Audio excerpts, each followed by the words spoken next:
You mentioned the salary cap. What does that look like internally in the Ravens organization? How are you managing the cap on a day-to-day basis? Is there a team that's managing the salary cap that's telling you a lot of the numbers, the data team? How are you overseeing that?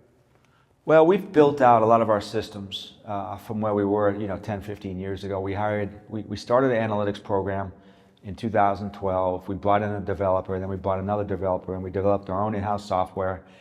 So we have some dashboards and different things that will give me daily updates. But we do have, working closely with me, 3 football administration people, Nick Matteo, Pat Moriarty, and Sophie Cortese. And they really get into the nuts and bolts of day-to-day. They do negotiation with agents. They will manage the cap.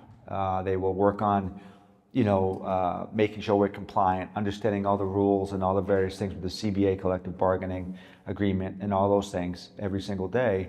So I spend more time with those guys than I probably do the scouts, quite honestly, because it changes every single day.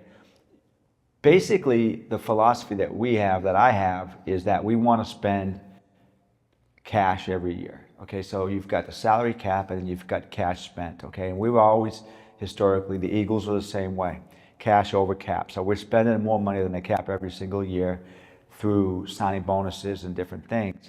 We want to be every year approximately the 7th, 10th best in the league in terms of cash spent. We don't want to be number 1, and we certainly don't want to be number 32. We want to be in the top third of all teams every single year in terms of cash spent, which we think gives us a chance to be somewhat responsible, but also aggressive in terms of signing players and retaining our own players. That works for us. Now, we're not a big team of free agency. We're not going to go out and typically sign high price guys. We did sign Derrick Henry this year, but we're not going to be a team historically that's going to go out and spend $30 million on a player unless he's one of our players. We will try to retain our players, and one of my pledges was that we're going to, as a GM, we're going to try to retain our young talent as much as possible. I think we've done about 32 deals in the last 6 years with our own players. So I'm not really interested in getting players from other teams as much, but if we have good young talent that we've drafted and developed, for me, it makes a lot of sense to keep those guys in our program.